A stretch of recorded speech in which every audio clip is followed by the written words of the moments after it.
Hello and welcome to Triffin Live. I'm Tash Courtney Smith and today I'm joined by two incredible guests, Lizzi Lord, who is an investor at Piper Consumer Brands, and Franklin Martin, the co-founder of Triffin.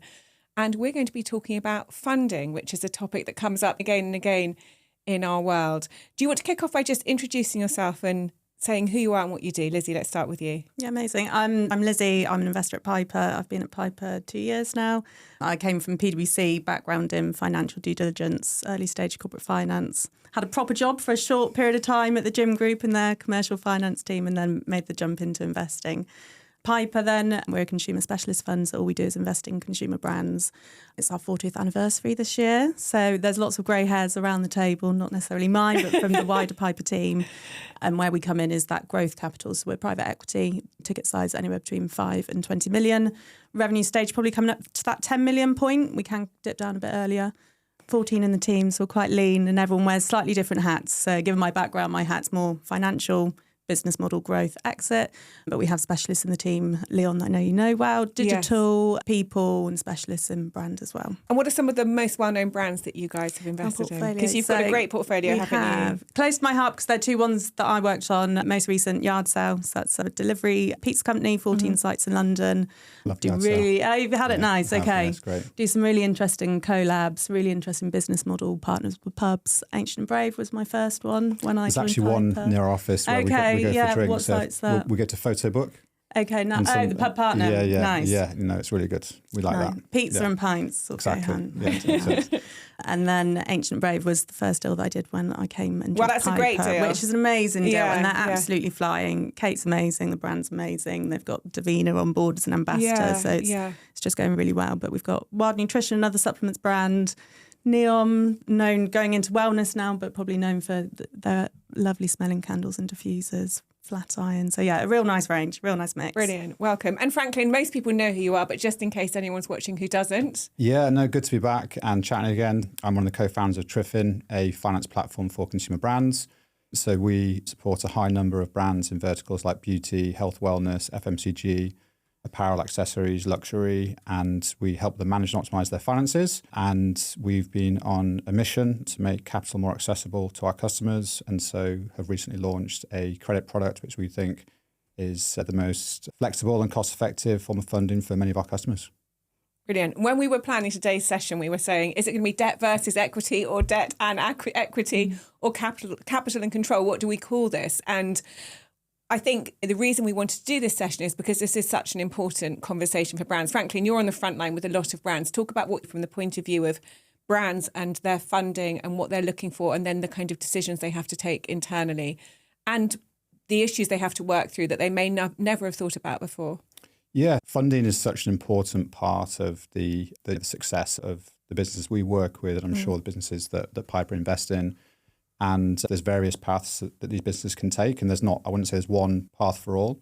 There's different considerations, pros, cons to raising equity versus being VC backed or PE backed versus bootstrapping. And for the customers we work with, we support everything from VC backed businesses through to bootstrapped, or the other way around, I should say, but everything in between. And so we see a bit of everything, and really kind of what we're doing is helping businesses be capital efficient. And whatever kind of funding situation they're in, we want to make that work as hard as it possibly can. Great. And Lizzie, what sort of funding scenarios do you see in the brands you're talking to? I suppose they're probably coming to you maybe at a slightly later stage than they might be coming to Triffin, or there's probably some overlap there. Yeah, so we come in at that sort of 5 million revenue as a very earliest point, so probably a tiny bit later than where you guys start. But you have brands going up to 20 million, don't you, in the portfolio? Absolutely, Yeah, I do think in 25 it is probably more of a challenging equity raising scenario than maybe in previous years. I think there's still some uncertainty in the market, or some more sector agnostic investors have come away and out of consumer. So I do think it makes it a tiny bit more challenging, and maybe that's a good thing that brands are looking where else actually can they get that capital from. And I do think there's definitely a gap in the early stage equity market for consumer. There's loads of B2B tech investors that come in at that really early stage. So a very short list of consumer investors that actually come in at that point. And what sort of misconceptions do you see from brands when they're thinking about what options they have for funding?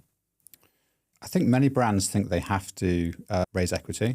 Yeah. And obviously when starting out right at the beginning, most businesses need some kind of seed capital, and people sometimes raise friends and family rounds, that kind of thing. But I think a lot of businesses feel like they have to raise decent amounts of equity finance, either via VCs or get some P backing as they go later. And I think it's amazing how far you can go almost without funding. I think there's definitely a time when you want to, I think, maybe take a model that's working very well and then start to expand more quickly. And I'm sure there are the kind of opportunities that, that Piper look for. But some of the fastest growing businesses on our platform, some of the most profitable businesses on our platform are those that are really bootstrapped, haven't raised any money. And they're super lean, super agile, and really impressive businesses. And yeah, they haven't needed the funding that other businesses have needed maybe in the past to get to the stage they get to. I love those types of rounds where they've done that really leanly and really cleverly in their bedroom. Do you see it, or starting often from, say, bedrooms or their kitchens and then growing out, do you see a shift in kind of the approach of founders in terms of whether or not they believe they can bootstrap or whether they all feel they still need to go for a big equity raise? I think we see such a mix. So we do see brands come to us that haven't done a fundraise that have got to that 10, 20 million pound mark. And I think that's super impressive. I'd say that's probably still on the rarer side.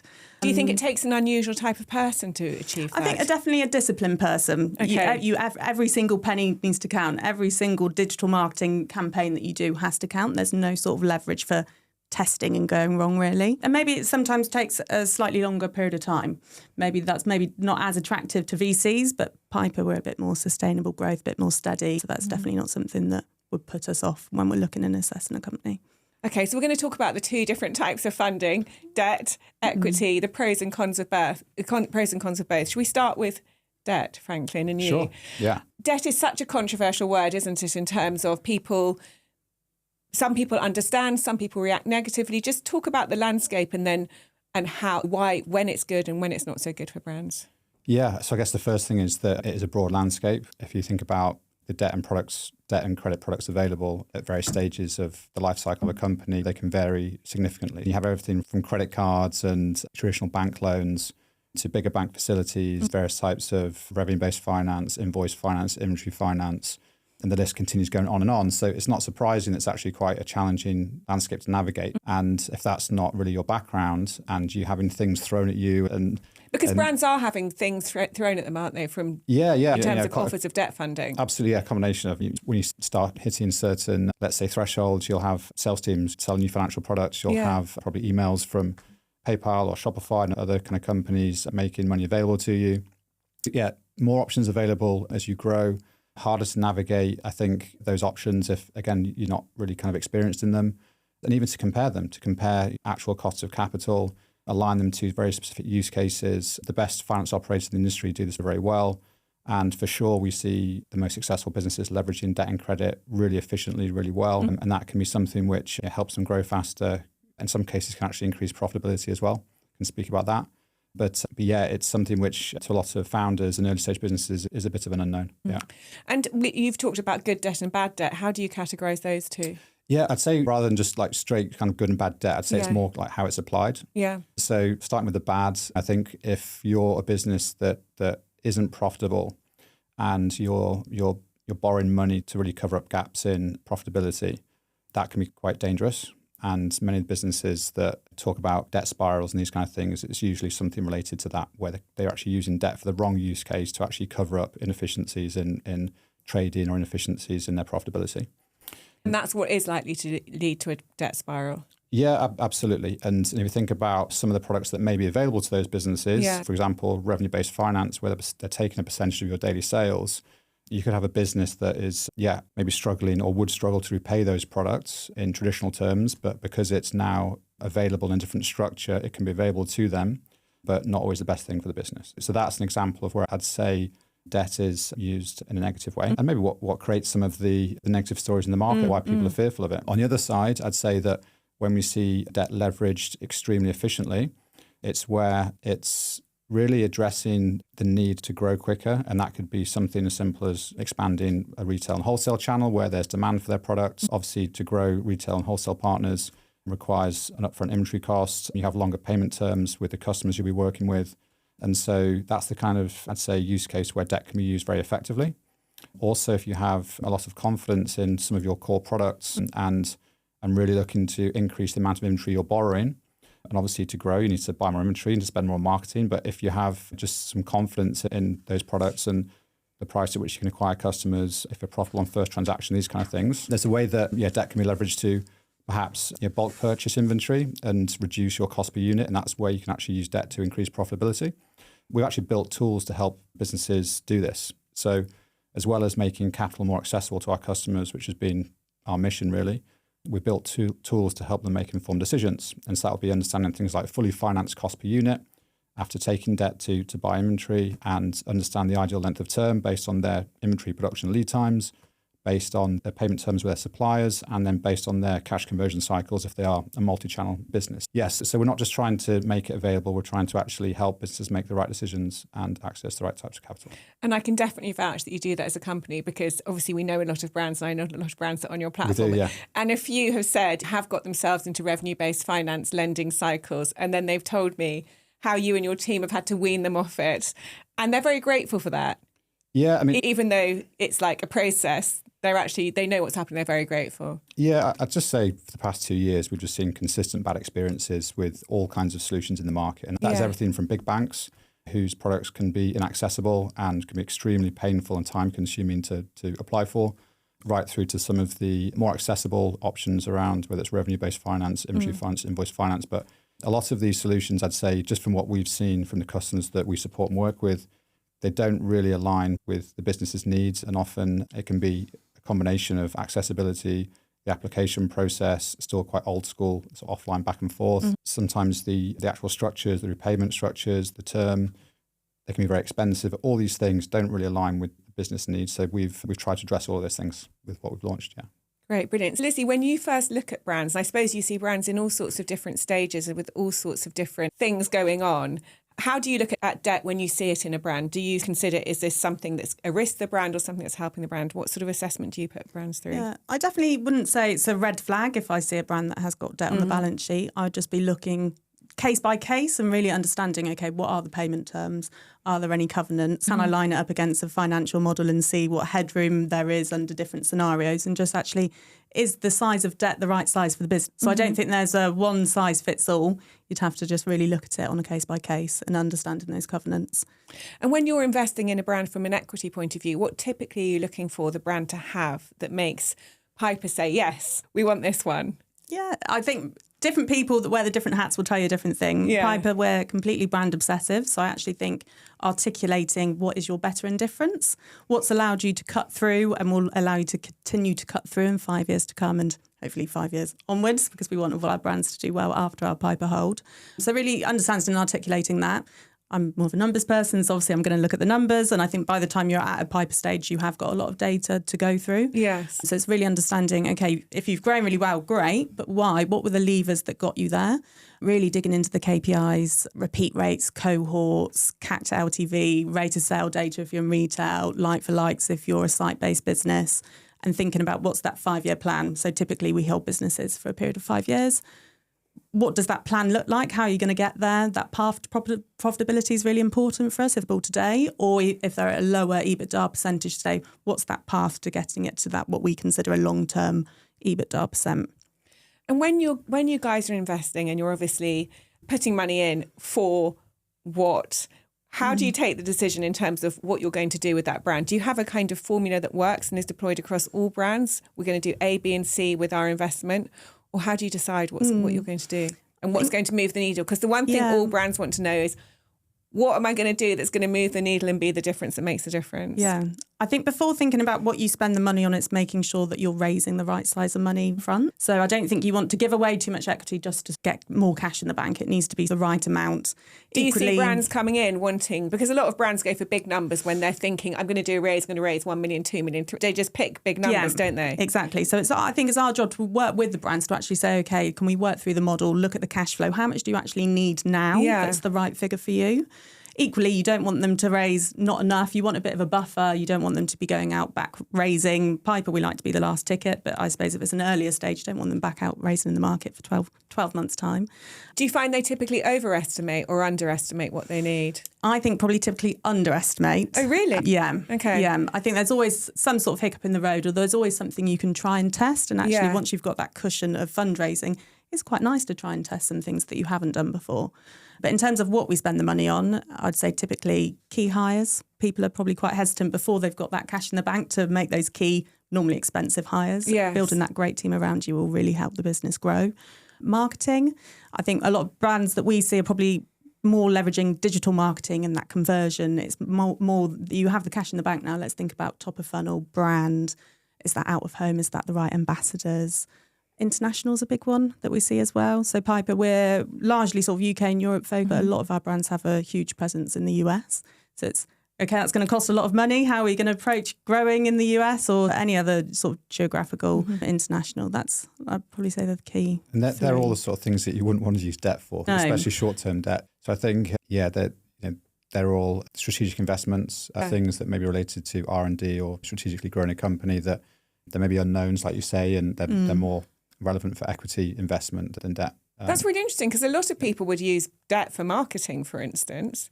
Yeah, and I suppose there's probably different... And they might use debt for all of those things if I just think about the way I know brands think. Yeah. But you think those are not the right things to use debt? Just give a couple of examples. You know, I think, something simple like credit terms on advertising spend is amazing because it just means you don't have to pay straight away on a credit card for your marketing. You get slightly longer terms and you can sell products and receive money before you have to essentially pay the bill on the marketing spend. If you're confident in your marketing performance and you can invest more doing that, then that's great. But I think where it gets risky on the debt side is when you're doing new things which are unproven and unknown, and it's quite possible that they don't work out. They don't go out as expected. And if you're expanding to a new market, let's say, or if you're hiring team members and you're actually borrowing money to do that, there's a good chance that those things won't work out. And so they're the things that I think you wouldn't really want to be borrowing money to do, or it's just risky to borrow money to do those things. A lot of it comes down to confidence. And if it's something which you've been running for a long time, you're really confident in your marketing performance, you've got just some good kind of, I suppose, baseline metrics, then credit for marketing can be really good. But in some cases, you just wouldn't want to do it. It's interesting you mentioned confidence because I was going to come on to psychology because the psychology around both of those things, taking on debt and taking on equity. Do you see that? Because people can get alarmed by debt and worried about it. And then people also hear stories of VC funds coming in and founders losing control. How do founders navigate that in both of those scenarios? Do you want to go first? I suppose with various debt products, and again, this will range depending on the type of products available, but they'll carry different levels of security. And that can range from being completely unsecured to having company security and then also personal guarantees. Yeah. And so a lot of that it comes down to personal preference and what people are comfortable with. And again, how confident they are in the underlying business for some of those things. There is a psychology and probably the individual stakeholder would maybe have a preference for different options in those scenarios, but it's just something that they need to be informed about and consider for sure. Brilliant. And what about on the equity side and founders fearing, really they want, point. It's really interesting, isn't it? Because I think they definitely want a VC fund to come in and it's like the path, they succeeded, they're on this big mission, but then they also get worried, don't they, about, what if the fund takes over and what are we going to do? Yeah, and I think it all comes back to picking the right fund. You're with this partner for 5 years, maybe a tiny bit longer. That relationship and trust is so important because I think there is a bit of a difference in where founders have been able to, that haven't needed a sign-off before. When a VC or PE, especially that later stage comes in, they might need sign-off for stuff. So I think it's having that trust, that relationship, and also changing that to, actually, we really want Piper's input on this. So using maybe key hires as an example, a classic investor consent right might be key hires over 100K, you need to get sign-off. Yes. Rather than saying, oh God, that's control and it's a tick box exercise, actually, can Piper help with a job description? Can we help with interviews? Have we thought about the team structure in 3 years' time? And is that the right role, thinking from the looking back perspective? So hopefully what seems control becomes a bit more of a value add. And a bit more collaborative. Everything needs to be collaborative. And I think the thing with equity needs to come with expertise. Yeah. That's my big view for equity. And maybe it's just hard for some founders as they go into that to release control and actually be like, okay, these people are here to help. Yeah. Because I know a lot of all the funds I know are really there to help. Yeah, they're not trying to have some sort of control mission. It's like they're here to help and help you achieve your goals, which you obviously want help for. You wouldn't have done the raise. And Piper's super clear that we're non-execs. We don't run the business. Yes. So we have to. We put so much faith and trust, and I don't know the correct word to describe it, but in either the founders or the CEO that is running the business. But I think that trust needs to flow both ways. Brilliant. So our last question before we wrap up, which is quick fire. What is your best advice for founders thinking of funding, other than to obviously look at Triffin Capital, because it is just tell us some of the benefits of it in terms of its cost effectiveness. Yeah, I guess the first thing we do is actually help brands understand how much they need and what they need that money for, and then connect them with the options that make most sense for their particular business, their particular use case. Now, I think we're doing a really good job of that today, and obviously keen to help more businesses with that. I would say the advice, come back to your question, is just to be as informed as possible and look at all the options and make decisions which make most sense for your business, but also for you as an individual stakeholder. Brilliant. And Lizzie, what's your best advice for a founder looking for funding? Yeah. I think just not have an always on approach, but I think go out and get to know investors. I think relationships are so important. It's so hard to get to know someone over a 3-month, 6-month raising period. Going out and build a relationship 2 years in advance. We invest in brands that we've met 2+ years ago, and we really like to get to know them. And I think that's definitely true about Piper, because you have a community, don't you, of brands that you nurture over the long term? Yeah, hundreds. Yes. I mean, how many are in the community? I think probably 500+ we've got on our database. But that's all about building that long-term relationship and trust, isn't it? Because I think it is difficult if you suddenly think, oh my goodness, we need to raise, and then you just go out meeting VC firms and you're just bringing someone brand new into a situation versus having a long-term relationship. Yeah. And I think that also fundraising, it takes such a long time. Yes. And I think actually at the start of the process, there's time just getting to know funds. Actually, if you can do that years before you actually need to, that's one thing less that you need to do when you're actually thinking about fundraising. Brilliant. Thank you so much, guys. Great conversation. And I hope everyone who's watching has learned about debt and equity. And thanks to both of you. Pleasure. Thank you.